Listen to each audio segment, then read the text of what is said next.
Professor Nifty Bulls. Forex trading in MetaTrader Punch. We have taken first trade in US dollar versus Swiss francs. Change the time to 4-hour time frame. I will explain you the logic of this trade. So wait for end.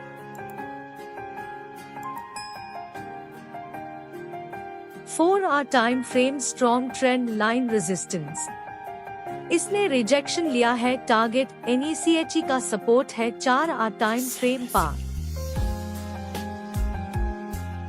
You can see the running profit.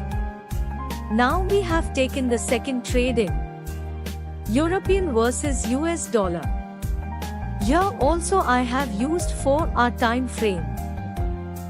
At the 4-hour time frame we have a strong support. And from here we got a rejection, so go long till the resistance. You can see the running profit.